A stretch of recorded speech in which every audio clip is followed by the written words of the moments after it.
For years, these cars were untouchable. Not because they were hidden, but because no one dared to ask questions.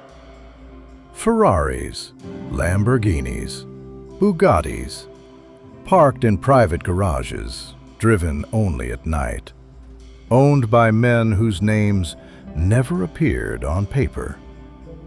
But power leaves fingerprints, and eventually, governments follow the trail. In the late 20th century, something changed. Not the cars, the laws. Assets could be seized, not after convictions, but on suspicion alone. Drug money, tax evasion, sanctions, organized crime. Suddenly, a supercar was no longer a symbol of success. It was evidence. In Miami, Italian exotics were taken from waterfront mansions. In Germany, rare Porsches vanished into government storage. In Italy, seized Lamborghinis were auctioned by the state. The owners protested. The courts delayed. But the keys were already gone. Some cars were sold, some were destroyed, and some simply disappeared. Machines built to outrun everything couldn't outrun paperwork. This is not a story about cars. It's a story about control.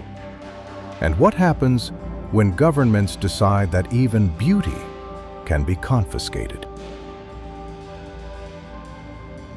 In the United States, the government doesn't steal cars. It seizes them quietly, legally, and sometimes permanently. In the 1990s, federal law gave authorities a powerful tool. It was called civil asset forfeiture. If a car was believed to be connected to a crime, drug money, wire fraud, tax evasion, the car itself could be treated as guilty, even before its owner ever stood trial. Under American law, the process had a name: civil asset forfeiture. It meant that property, not people, could be accused. If federal investigators believed a car was purchased with illegal funds, the government didn't need a conviction.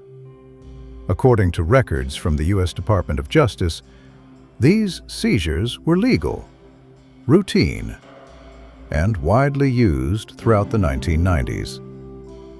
The burden was no longer on the state.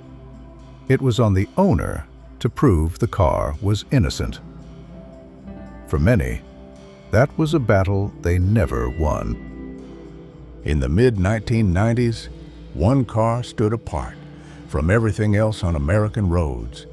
The Dodge Viper. No traction control, no driver aids, no apologies. It wasn't built to be elegant, it was built to intimidate.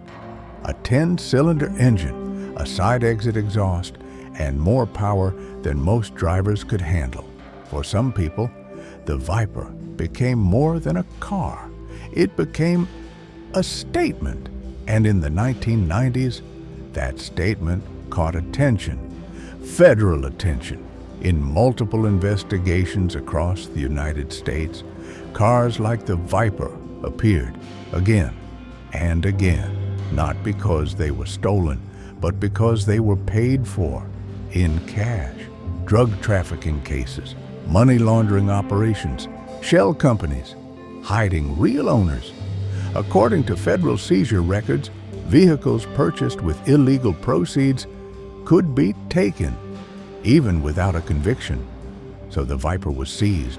No chase, no headlines, just a flatbed truck, a signature, and a garage door closing. For the owner, the loss was instant. For the car, the waiting began, parked, numbered, silent. A machine built for speed, reduced to evidence. In the 1990s, the Dodge Viper was not alone. There was a pattern: high power, low visibility, paid for in cash. Federal investigators began to notice it. One car appeared again and again in seizure records: the Chevrolet Corvette ZR1. Built between 1990 and 1995, it looked like the American dream. But in federal files, it told a different story: money laundering, shell companies, untraceable payments. Under U.S. asset forfeiture laws, vehicles tied to illegal funds could be seized even without a conviction. The ZR1 was fast, rare, easy to hide behind paperwork, so it was taken quietly. But it was not the only one. In several investigations, another car stood out: the Mercedes-Benz 500e, a four-door sedan, almost invisible on the street. Yet under the hood, it carried serious power. Federal case summaries linked cars like the 500e to financial crime networks operating behind legitimate businesses. No sirens, no pursuit, just paperwork, keys, and a tow truck.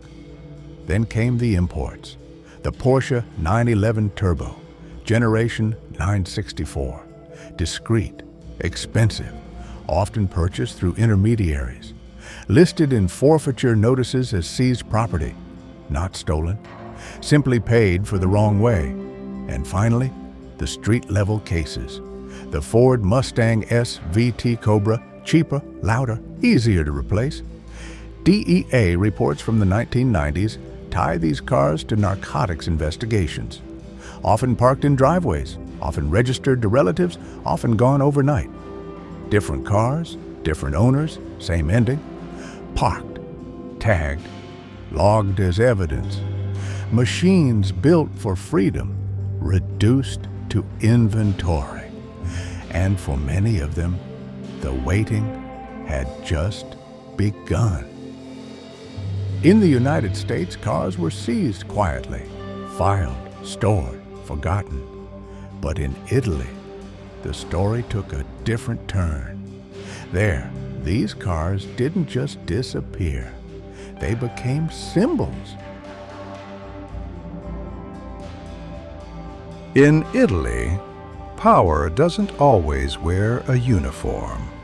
Sometimes it drives quietly through the countryside and parks behind tall iron gates. For decades, organized crime wasn't just about violence. It was about visibility, about sending a message without saying a word. And nothing sent that message louder than a car. Ferrari Testarossas, Ferrari F40s, Lamborghini Diablos, not hidden, not subtle, parked where everyone could see them. These cars weren't bought for speed. They were bought for symbolism. In the late 1980s and early 1990s, the Italian government decided something had to change. They went after the assets. Under Italy's anti-mafia laws, the state gained the power to seize property linked to organized crime, even before a final conviction. Homes, businesses, bank accounts, and yes, supercars. The seizures were deliberate, public, unmistakable. One day, a Ferrari sat in a private garage. The next, it was being driven, slowly, into a government impound facility. No roaring engines, no dramatic chases, just paperwork and silence. For many of these cars, the shock wasn't the seizure itself. It was what came after. They waited. Months turned into years. Some Ferraris sat untouched, their tires slowly flattening under fluorescent lights. Lamborghinis gathered dust, not in museums, but in plain concrete warehouses. The owners fought back in court, Appeals were filed, lawyers argued, but the cars didn't move. Eventually, the state made a decision. Some vehicles were auctioned, sold publicly, sometimes for far less than their value. Others were assigned to law enforcement, used in parades, or displayed as trophies of justice. A few simply disappeared into storage. For the government, this was a victory, a message sent. Crime would no longer wear luxury. But for everyone else, the story felt more complicated, because these cars, as beautiful as they were, became reminders of something else. That ownership is never absolute. In Italy, the supercar wasn't just confiscated, it was transformed from a symbol of power into a symbol of control. And once the state proved it could take a Ferrari, nothing else looked untouchable anymore. These cars weren't destroyed, they weren't raced, they weren't crashed. They were taken by paperwork, by laws, by quiet decisions made behind closed doors. From America to Italy, machines built to move freely were forced to stand still. Some were auctioned, some were forgotten, and some are still waiting. Because history doesn't always end with fire. Sometimes it ends with a locked door. If stories like this matter to you, consider subscribing to the channel and tell me in the comments which car or which country should we uncover next.